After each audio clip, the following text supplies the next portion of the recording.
yasitoboe, wewe usifanikiwe, afya yako inakaa namna hiyo. Hizo madhabahu za Baali leo tunaenda kuzichoma moto. Leo tunaenda kuzichoma moto. Waganga kutumia faraki. Biblia imetaja huko habari za faraki ambao wanatazama nyota, si ndio? Wanaotazama nyota katika Zaburi. Wao wanaotazama nyota, wale wanaosoma faraki, wanatumia majini, wanatumia mizizi, wanatumia mailizi, uchawi wa majani, uchawi wa unga, uchawi wa maji, uchawi wa vitabu, wale ambao wanapuliza. Hao leo sema leo, sema leo, sema leo, leo na ijulikane ya kwamba Mungu yupo. Kwa damu ya Yesu tunakuja vilinge, tunabomoa, tunang'oa, tunaharibu, tunaangamiza, tunateketeza, inakuwa majivu kabisa. Haleluya! Mambo ya kufanya. Bwana Yesu asifiwe. Nimeandika hapa mambo ya kufanya. Leo tunaenda kufanya hilo. Yaani kila mmoja hapa inabidi asimame.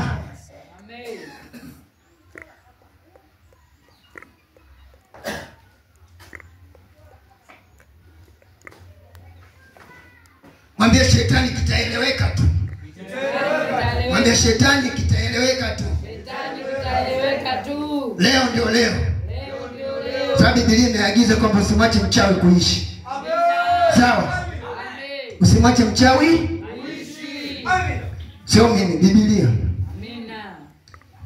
Kutoka 22:18. Kumbukumbu la Torati 18:9-14. Naomba nisomee mtu wa Mungu.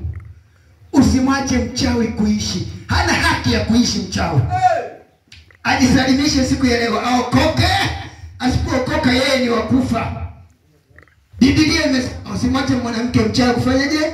Kuishi. Kwa nini Aisha anaendelea kutesa watu? Tamko moja tu kilitamka mchawi hana maisha. Sawa jamani? Hana maisha.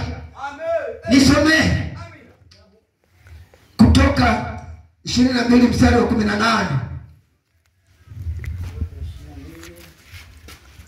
Kutoka kitabu cha Kutoka sura 22:18.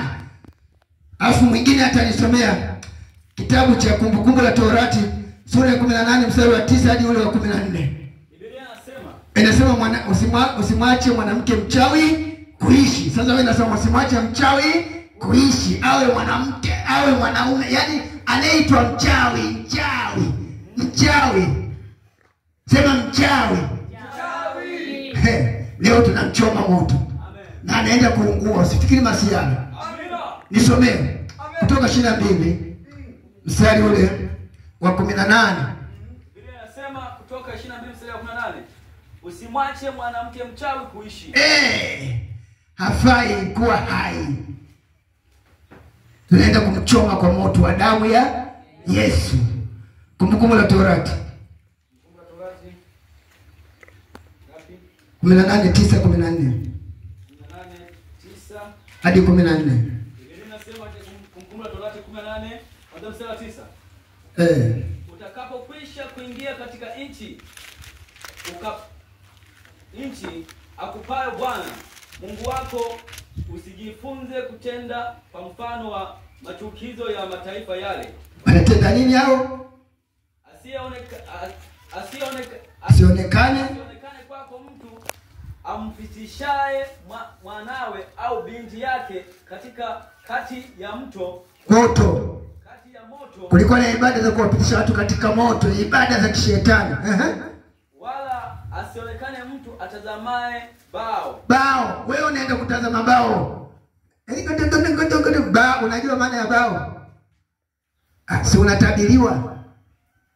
Unaenda kwa mganga anasema ngoja niangalizie